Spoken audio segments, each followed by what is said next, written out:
Go on, Skipper George. Blackpot. Cuckoo show them. This is the Black Pot, aka Kukushunamo, where we speak truth to power. And my name, Blakk RASTA. Remember to follow us on social media. We are also on YouTube, and our YouTube account is Blakk Empire Media. Put it out, Blakk Empire Media. That is our YouTube account, Blakk Empire Media, as you can see on your screen. We are also on Twitter, on Facebook, and also on Instagram. Follow us on YouTube, and you will never miss any of our programs. Every day, Monday to Friday, we are live on YouTube and live on social media. You will be able to watch us live. Now do business with us. Come here. Our numbers running on your screen. Pick up the numbers. Call us and do business with us.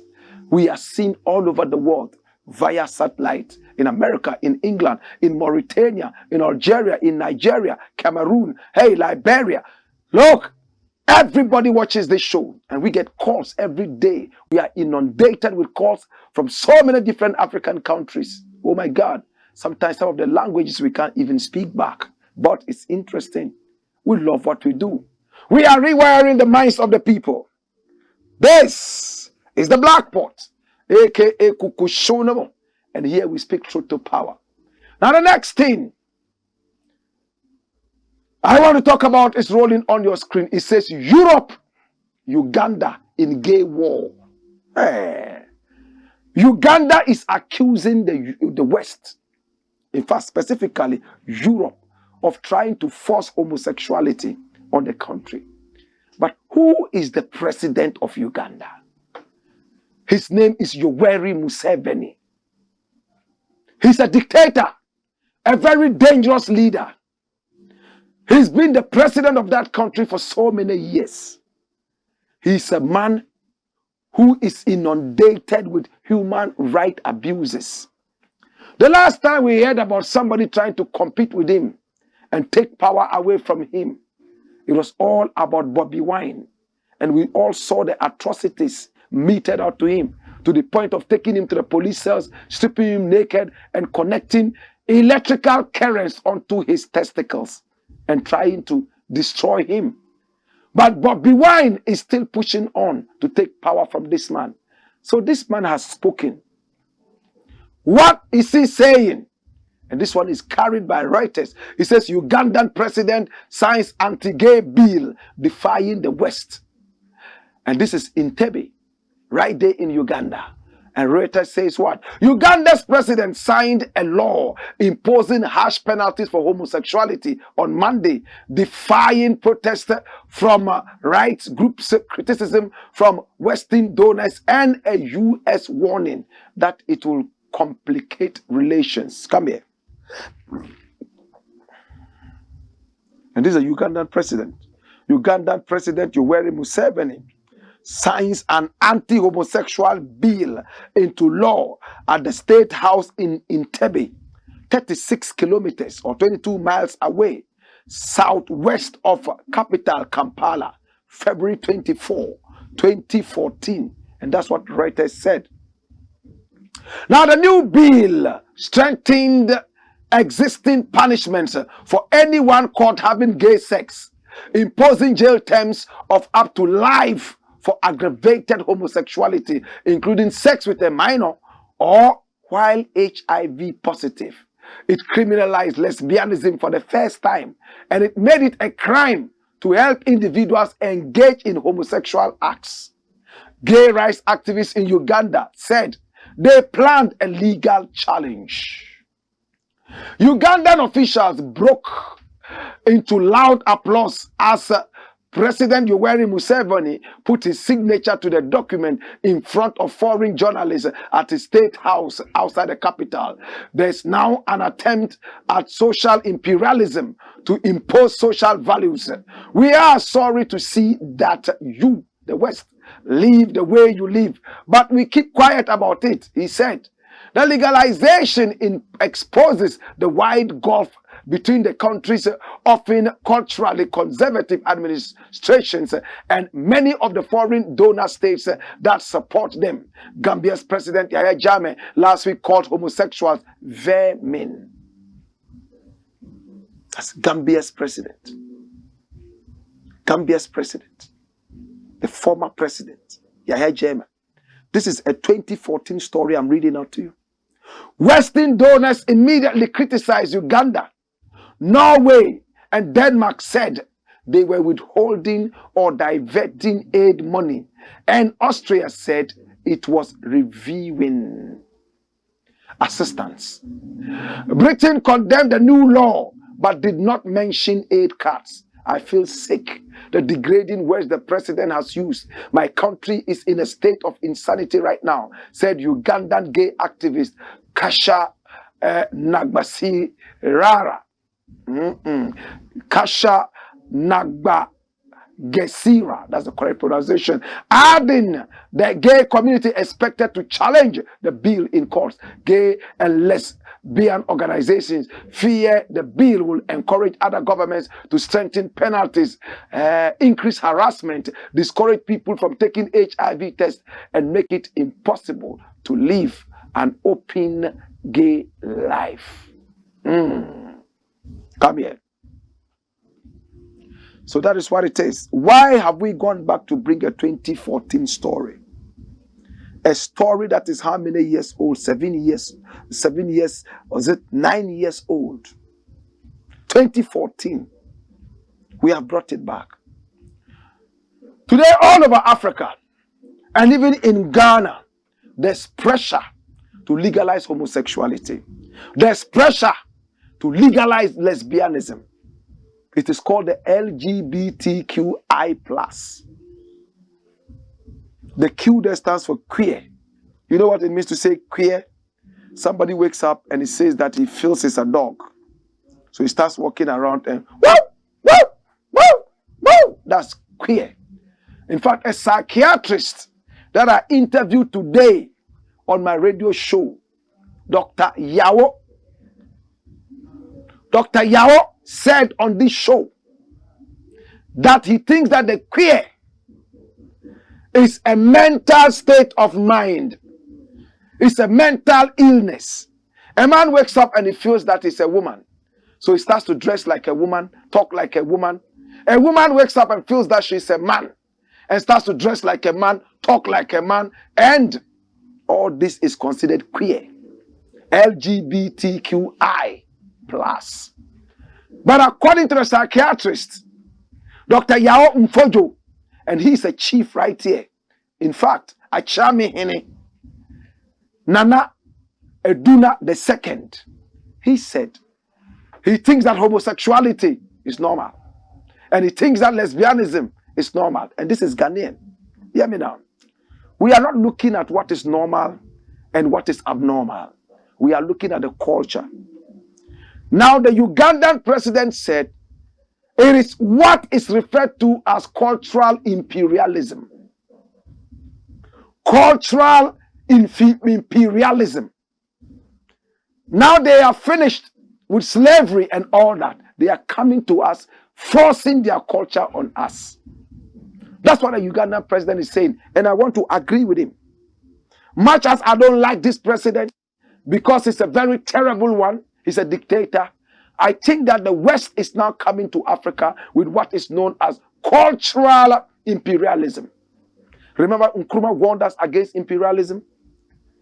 Yes, remember there was slavery. Transatlantic slave trade 1, transatlantic slave trade 2. We remember all that. After that, there was colonialism. What is colonialism? This time around, they said, okay, you can rule yourselves. But they ruled the people through us. Whilst we were interested in the chieftaincy and the rest, they were interested in all our gold and diamond and all those things. So we were just ruling, but they were taking the goodies away.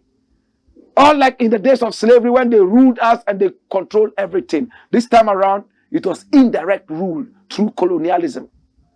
After colonialism, they came back and did what is known as neo-colonialism in the west of Kwame Nkrumah.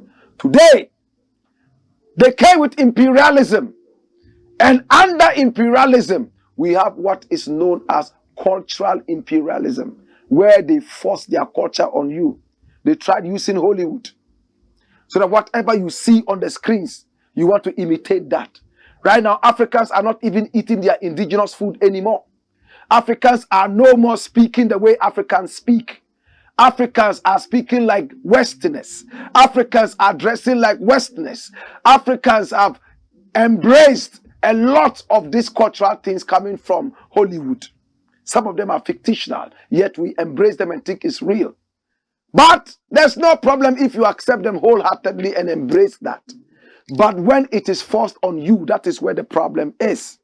That's the biggest problem we have. Right now, how are they forcing homosexuality and the LGBTQI plus thing? They use aid. Oh, we will give you this. We'll support you to build this. We will do that. But relax your laws on homosexuality. Let our homosexuals feel free. Let some of your citizens who want to be homosexuals, practice their homosexuality in peace. And when you want to stand up and flex your muscles, they withdraw all these aid. But Africa, let me tell you something. You are cheap. If you truly want to stand by your culture, be independent. A beggar has no choice, absolutely. Have you seen a beggar who has a choice before? You are hungry, you come to my house. And I give you rice and beans. I say, eat that. You are hungry. You got to eat it. If you don't eat it, you go hungry. You have no choice. If you don't eat it, you die.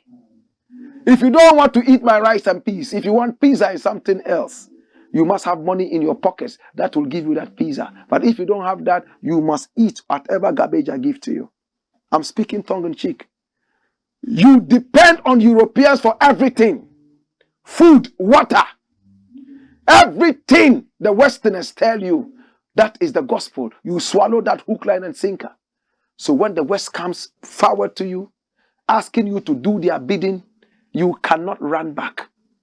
I wonder why African leaders, up till now, are not truly independent. You chased the white man out of your continent several years back. Up till now, you've not been able to rule yourselves well and properly enough to take hold of your economies. Every now and then you need the IMF to come in and support you. Are you crazy? Every now and then you need the World Bank to come and help you. Are you crazy? Every now and then you need support, like a baby who never grows. And when they come in to support you, they come with strings, and you start crying that you have a culture. What culture do you have? Do you have a choice? You don't like homosexuality, yet you want the homosexuals' money.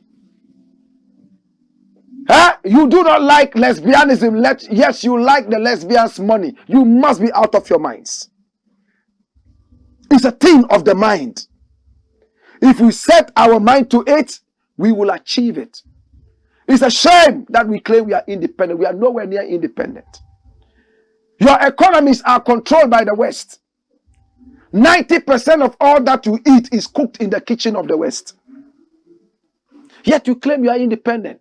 Or independence is just a national anthem and a national flag. Is that what independence is? What's the problem with you? What's the problem with you?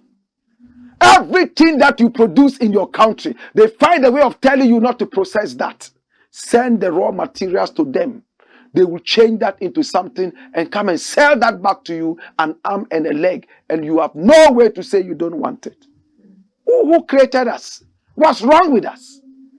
Look at all the power we have in Africa, yet nothing happens if white people don't come and join us. Do you think they will respect us? Which Western country would ever respect any African country that is not truly independent? Your independence is all about the independence of a national flag and an anthem.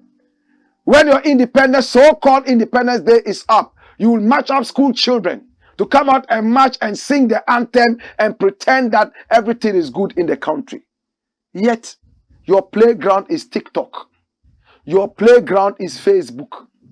Your playground is Instagram, where you show how sexy and how naked you can be. You are not thinking about how you can invent anything. You don't know how the plane engine works. Even your biggest scientists are all nothing. Your biggest scientists cannot even change their car tires when they have a flat tire, yet they are engineers. mechanical engineers. They cannot even change their bulbs when the bulbs die, yet they are electrical engineers. What kind of engineers are you? When you go to China, that invented TikTok, the Chinese children are competing as to how fast somebody can reassemble a whole TV or reassemble a whole aeroplane engine. But here, we are busily competing as to who has the biggest buttocks, which lady has the biggest boobs, who can have sex for 10 hours. The new sex positions that have never existed that we have invented. It looks like everything we are inventing is about sex. That's it.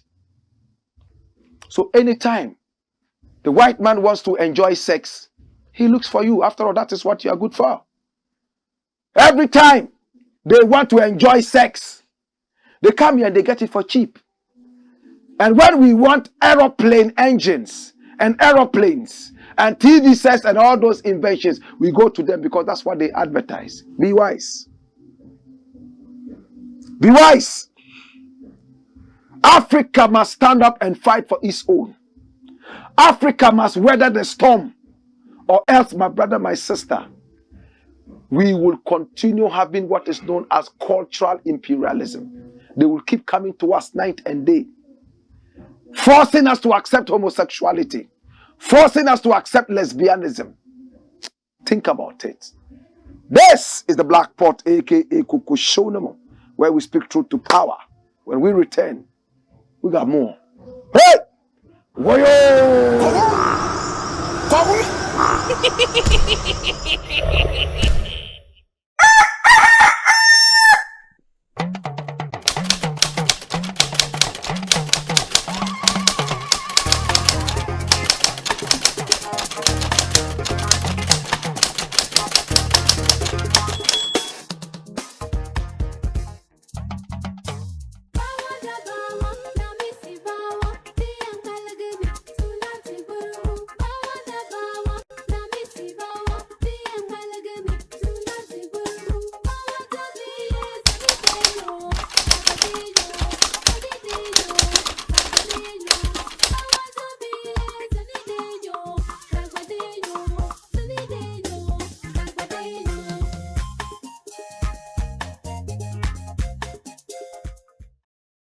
One skip a charge. Blakk Pot, Coco Show.